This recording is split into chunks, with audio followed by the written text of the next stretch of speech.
down a certain percentage of your mortgage as a down payment or having a high credit score, there was only a limited supply of mortgage-backed securities. However, due to these enticing returns on the mortgage-backed securities, demand slowly started to rise, and pressure was put to lower the standards of the loans to create more mortgage-backed securities. These loans with lower lending standards are known as subprime loans, and these subprime loans created a whole new pool of home buyers. Thus, banks could sell the mortgages to investment banks and receive their fees. Investment banks would receive a profit from selling mortgage-backed securities, and the shareholders of those mortgage-backed securities would profit as well. Furthermore, there are securities known as collateralized debt obligations, or CDOs, and credit default swaps, called CDSs, that derive their value from the success of these mortgage-backed securities. As prices rose, the system worked and everyone made money. So what happened? The upward trend was just not sustainable in the market. As defaults rose, excess supply of homes also rose, causing havoc on the financial markets because so many securities had derived their value from the success of mortgages. Okay. And think of it as an upside-down wedding cake, with the base as the original mortgage, then the middle layer as mortgage-backed securities, and the top layer as the CDOs and CDSs. And we have a visual to further explain that. So this is the base of our structure, the original mortgage, which is supported by rising home prices. And our second level is the mortgage-backed securities. The mortgage-backed securities derive their value from the success of the original mortgages.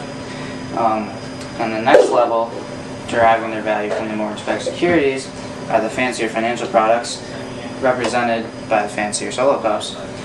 You have the credit default swap and collateralized debt obligations. And as Kat said, the whole structure is supported by rising home prices, represented by the cardboard pieces.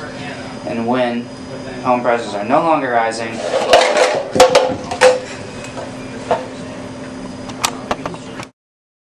the government is also to blame. The George H.W. Bush and Clinton administrations misused the Community Redevelopment Act to pressure lenders to relax their lending standards, resulting in loans being extended to less and less creditworthy individuals. Similarly, loan standards employed by Freddie Mac and Fannie Mae were relaxed to allow them to buy riskier and riskier mortgages. A number of alarms were sounded as some noticed the dangers of the ballooning securitization of the risky mortgages by Fannie Mae and Freddie Mac, and their spread to the worldwide financial system.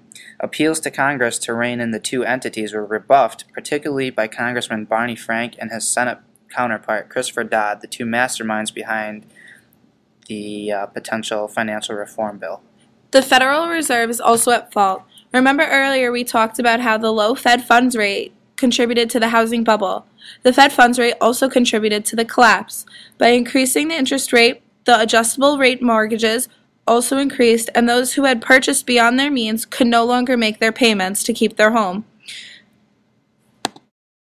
Most of these people were making new mortgage payments, but because of the adjustable rate, they couldn't pay the adjustable. All they had to do was lock it in. Lock it in on the rate that they were paying. They're still going to make it. They're still going to make money. They weren't going to end up having all of this bad debt on their books. I mean, it's like there's no common sense. Undeniably, we are to blame as well. We borrowed beyond our means, and as this graph shows, spent beyond our means, thinking the cheap money and the upward moving asset prices would last forever. There is only so much big government reform bills can do to help. Non-for-profits and other smaller foundations will be an essential part of recovery. Because they are local, community-based organizations, they have insider knowledge and will know exactly where to allocate the funds they receive. We met with Brockton Interfaith Community, a small group with big plans for change. Here they are discussing laws they were trying to get passed at the state level. It's going to be the shortest piece that we can get through. So what happened with the statewide bills? So we passed 3 home rule petitions. Just cause eviction, judicial foreclosure, and banking, a 6-month moratorium. So those home rule petitions got up to the State House, got chewed around a little bit, moved around, and eventually what has come out are 2 statewide bills.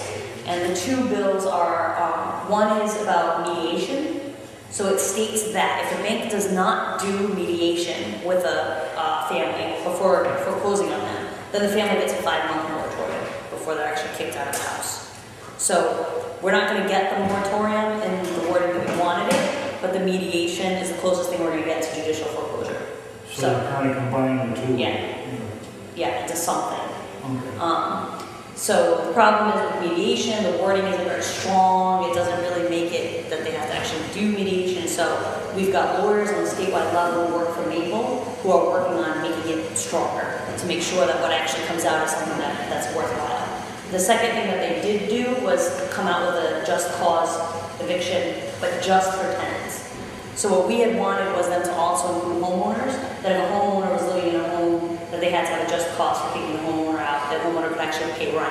And they've kicked that out. That's not going to happen, so it's just for tenants. The Community Reinvestment Act was enacted in 1977 in response to concerns that banks were unwilling to lend in minority communities. The Act simply tries to ensure that banks behave in ways that affect communities in positive ways. Here, BIC discusses how Los Angeles is leaning on the Community Reinvestment Act to promote better banking practices within the city. And so the big thing is what they're doing in Los Angeles is they're leaning very heavily on the Community Reinvestment Act and using that as a basis that if a lender is not doing a good job of working with their community and reinvesting in the community and helping families stay in their homes, then guess what? They're not gonna bank with them anymore. And so what it does is it takes the eyes off of just Bank of America, because it's not just about Bank of America, and it gives us something that we can go back to in the future, is the way I'm looking at it. That if we get this ordinance passed in the city of Brockton now, while we're in this financial crisis and the foreclosure crisis, even if in say 5 years we start having a problem with payday lending, that would be an opportunity to go back and be like, well, we've got this ordinance, and payday lending is not a good way to treat people, so we're going to use this ordinance as a way to make sure that the city of Brockton does not support banks that are not doing good banking.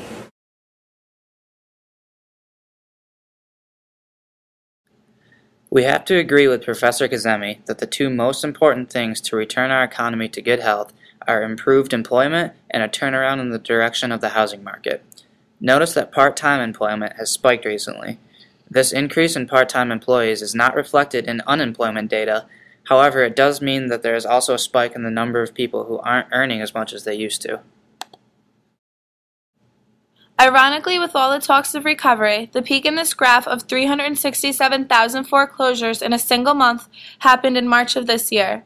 Loan modifications will play a central role in limiting bank loan losses, but more importantly, keeping struggling homeowners in their homes.